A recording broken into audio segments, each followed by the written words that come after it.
Welcoming you all, dear students. We will start now the unit reconciliation of cost and financial accounts. Reconciliation of cost and financial accounts. In PUC second year commerce, there was one chapter called Reconciliation Statement of the Bank Reconciliation Statement.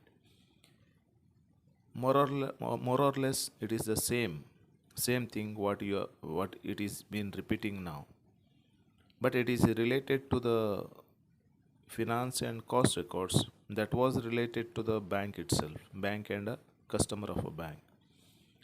Now straightway we will discuss the meaning. What is a reconciliation statement? It is a statement which shows the equalization of the profits as per the financial accounts and the cost accounts. I repeat, a reconciliation statement is a statement showing the equalization of the profits of both sets of accounts. For example, in cost accounts, profit is 1 lakh.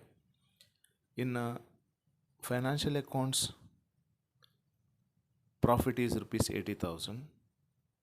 So there is a difference of 20,000, and this 20,000 difference, how it has come, what are the reasons behind this difference, will all be answered or will all be disclosed by the statement called reconciliation statement. So any possible differences between the financial records and the cost records will be detected, traced out by the statement called reconciliation statement, and that's the reason why we have prepared this statement.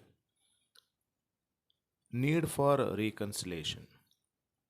Why there is a need? What is the actual need or essential requirement of such a reconciliation?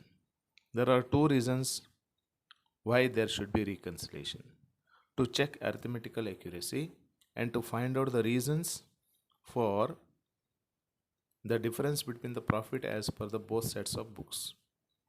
Okay, accuracy. See, the first and the foremost point explaining the need is to check the arithmetical accuracy.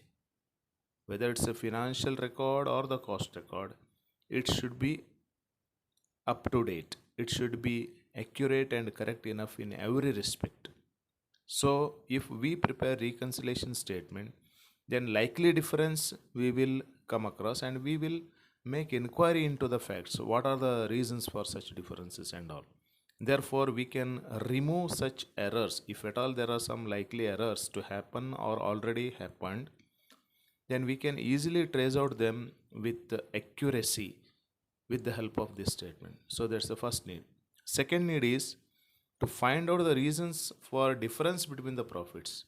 Suppose profits are not equalized. Profit as per cost account and financial accounts are not one and the same. And there is a huge difference or bit difference. We will find out the reasons why the difference has come, where we have made mistake, where we have got confused.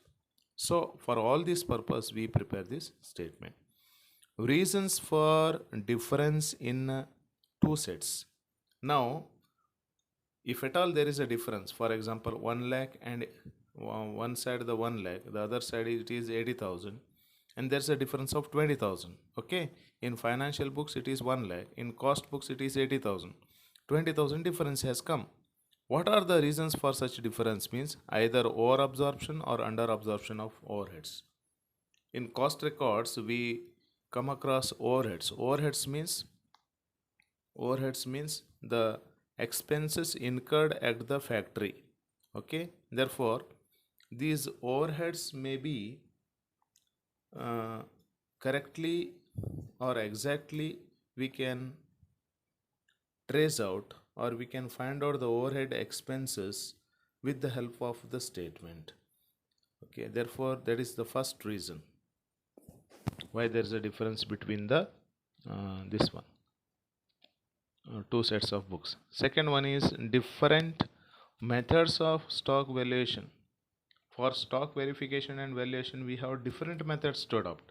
In financial accounts, we have inventory valuation. In cost account also, we have inventory or stock verification and valuation. But different methods we adopt. So because of different methods we adopt, some scientific tools, equipments we adopt, some traditional methods we adopt, modern techniques we adopt. So as per modern technique and traditional technique, there will be a difference. They will not be one and the same.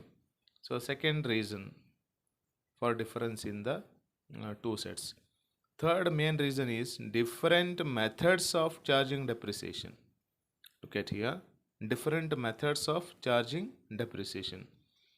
For example, in financial accounts, basically we adopt a return down value method or fixed installment method. But in cost accounts, we adopt a machine hour rate method for charging.